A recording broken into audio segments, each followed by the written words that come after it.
검사로부터 제가 이제 변호인으로 선임이 돼서 강간죄를 무혐의, 그러니까 불기소, 재판 넘기지 않고 그러니까 증거 없음, 증거 불충분으로 무혐의 처분을 받아낸 승소 사례에 대해서 한번 설명을 드리려고 합니다.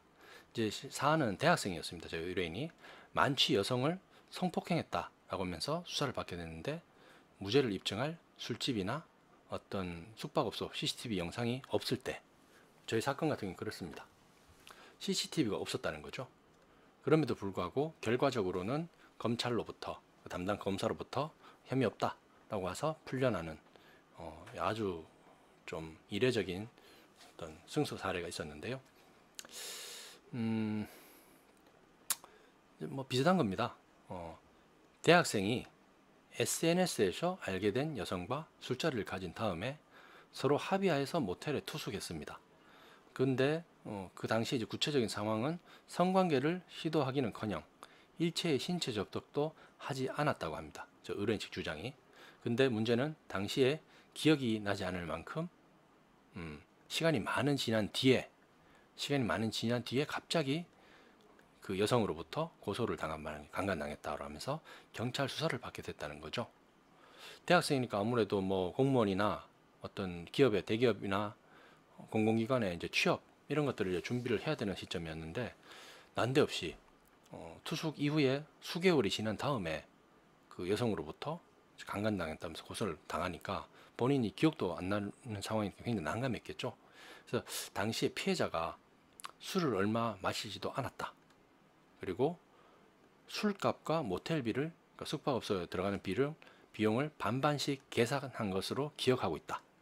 그리고 이 가해자의 정액 같은 성관계 자체에 대한 직접 증거가 없다라는 근거로 우리가 이제 경찰 측 추궁에 반박을 했었습니다.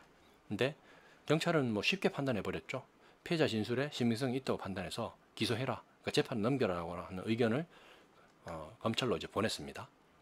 그래서 저는 이제 검찰 조사에서 이 피해자 진술이 과연 믿을 수 있는 거냐라는 방향으로 이제 변호를 했죠. 특히나 이제 1년이라는 시간이 지난 뒤에 갑자기 의뢰인을 고소하게 된 그 특유의 배경을 부각시켰습니다. 이제 피해자가 평소에 자기 SNS에 한국 남성을 극단적으로 뭐 비하하는 발언들을 뭐 한남충이라든 뭐 이런 것들을 계속해 왔다는 부분을 저희가 내용을 확인했고요. 그래서 여성으로서의 어떤 피해 의식 그리고 허위 과장된 표현을 지속적으로 올리는 등 어떤 남성 혐오주의자 성향을 비춰왔었다라는 게 이제 SNS 상의 증거로 쭉 남았습니다. 그리고 이제 사실 그 피해자의 고소 동기가 어떤 원치 않았던 어떤 성관계가 아니라 평소 본인이 가지고 있었던 남성 혐오 성향 그리고 왜곡된 성관념에 기인했을 가능성이 높다라고 하면서 결국 이제 피해자 진술 자체가 믿기 어렵다, 신빙성이 떨어진다라는 주장을 펼쳤습니다. 그리고 의뢰인에게 다소 불리하게 작용할 수 있었던 이 카톡 메시지 같은 경우에도 시간 계산을 해보니까 이 의뢰인과 피해자가 함께 모텔에 있었을 것으로 추정되는 시간에 보내졌다는 거죠. 그래서 만약에 이제 두 사람이 실제로 같이 방 안에 있었다면은 카톡으로 대화를 나눴다는 게 상식적으로 납득이 가지 않는 상황이죠. 오히려 피해자가 아까 술을 적게 마셨다고 그랬죠.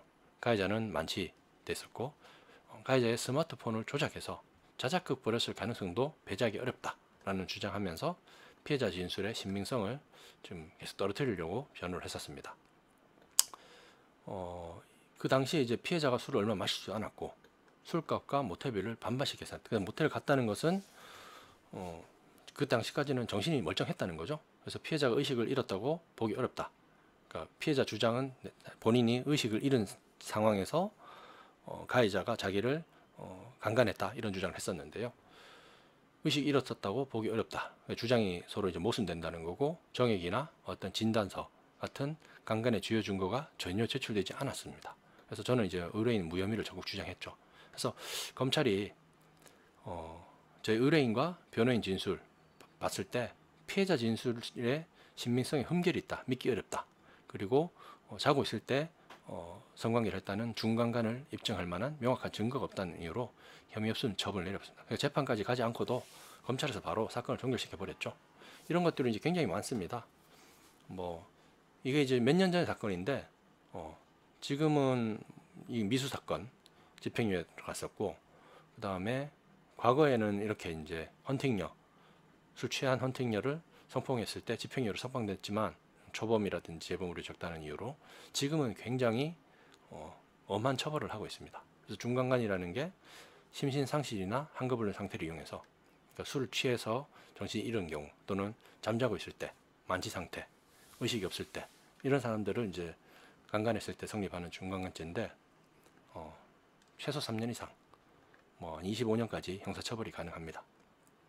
그래서 이런 범죄 같은 경우는 벌금형이 없습니다. 그래서 무죄를 입증하지 못하면은 이제 법원에서는 이제 집행유예 판결을 받는 방향으로 진행을 해야 될 것 같고, 당연히 신상공개도 이루어지는 매우 중요한 범죄입니다. 그래서 합의하에 성관계를 맺었다든지 또는 성관계 자체가 없었음에도 어떤 강간, 중강간죄로 고소를 당했으면은 본인이 이제 억울한 점은 없어야 되겠죠. 그래서 보통은 이제 우리 성범죄 특성상 그 어떤 신체 접촉을 할 때 상대 여성의 상태를 객관적으로 증명할 수 있는 CCTV나 목격자가 있으면 모르겠지만 보통 그런 경우가 흔치 않더라고요. 그래서 신체 접촉이 보통은 술을 어느 정도 마신 상태에서 숙박업소나 집안에서 이루어지다 보니까 실제로 과연 이 상대방 여성이 정신을 잃었거나 만취 상태 내지는 뭐 의식이 없는 잠자고 있는 상태에 있었는지를 결국은 그 여성 진술에 의존하는 수밖에 없는 그런 뭐 한계가 있습니다. 그래서 상대 여성의 상태에 대해서 증명할 수 있는 명백한 증거가 없으면은 남성 같은 경우에는 본인 결백을 증명할 길이 없어서 처음부터 수사기간 초반부터 성범죄자로 이제 낙인을 찍은 상황에서 수사와 재판을 받을 가능성이 높다는 겁니다. 어쨌든 뭐 한 방에 같이 있으면은 신체 접촉이 당연히 있었을 거 아니냐라는 뭐 추정에 기인하는 거죠. 그래서 속수무책으로 이 성범죄 꼬리표를 달 거냐, 만약에 본인이 술을 거의 안 마셨다든지 또는 술자리 한 다음에 산책 등을 통해서 술이 상당히 깬 것으로 추정될 만한 정황이 있다라고 하면은 여성이 심신상실, 그러니까 의식을 잃었다든지 이런 상태였을 가능성은 희박하다는 거죠. 그리고 더욱이나 술값이나 모텔비 등을 더치페이했다든지 여성이 부담했다면은 강제로 성관계를 한 것은 아니라라고 볼 수 있습니다. 피해자 측에서는 뭐 자기는 소주 한 잔만 마셔도 만취한다든지 또는 만취해서 정신을 잃은 사이에 남자가 자기 지갑을 꺼내서 계산했을 거다라는 주장도 할 수 있겠지만은 결제 기록이라는 객관적 증거에 비해서는 신빙성이 떨어질 수밖에 없습니다. 그래서 술값이 매우 적게 나왔다거나 또는 술집에서 나온 시간과 숙박업소에 들어간 시간이 매우 차이가 난다든지 또는 숙박업소 비용을 카드로 더치페이해야 한 흔적이 있다면은 여성이 의식이 없다라고 보기에는 좀 반대되는 증거라고 볼 수 있겠죠. 그래서 제가 이제 맡았던 사건 같은 경우에도 국내에서 유통되는 술 중에서 가장 약한 수준의 과일 소주를 얼마 마시지도 않은 상태에서 각자 술값을 계산하고 나왔다 밖으로. 그리고 나오자마자 바로 숙박업소로 간 게 아니라 1시간가량 서로 이제 배회를 했죠. 산책을 한 뒤에 비로소 그 숙박업소 결제가 이루어졌다. 그래서 검찰에서도 피해자가 정신을 잃을 정도로 어떤 만취했다라고 판단하기에는 무리가 있었을 걸로 보입니다. 그리고 숙박업소 비용을 더치페이한 것으로 추정이 된다면은 숙박업소에 들어갈 당시에 여성 동안 정신을 차리고 있었다고 보는 게 상식에 맞겠죠. 그래서 이 실제 사건에서는 이제 저희 가해자 의뢰인 주장이었습니다. 가해자로 몰렸던 의뢰인이 성관계를 맺지 않았다라고 주장을 했었습니다. 그리고 만약에 성관계가 있었다고 하더라도 이 사건 같은 경우에는 강간이었다라고 보기 어려운 그런 사정들이 있었다는 거죠. 여성이 만약에 모텔방을 제 발로 멀쩡히 드나드는 모습이 CCTV에 남아 있었으면은 뭐 깔끔하게 정리가 될 사건인데 그런 것도 없었기 때문에 조금 복잡한 사건이었고, 제 입장에서는 마땅한 증거가 없음에도 불구하고 피해자의 진술이 믿기 어렵다는 부분을 적극적으로 부각시켜 가지고 저희 의뢰인, 가해자로 몰렸던 의뢰인의 무혐의를 이끌어낸, 그래서 검찰에서도 순순히 가해자로 몰린 우리 의뢰인이 혐의가 있다고 보기는 결정적 증거가 부족하다라고 하면서 무혐의 처분을 내렸던 그런 사건이어서 나름 뿌듯했던데 참고하시면 되겠습니다.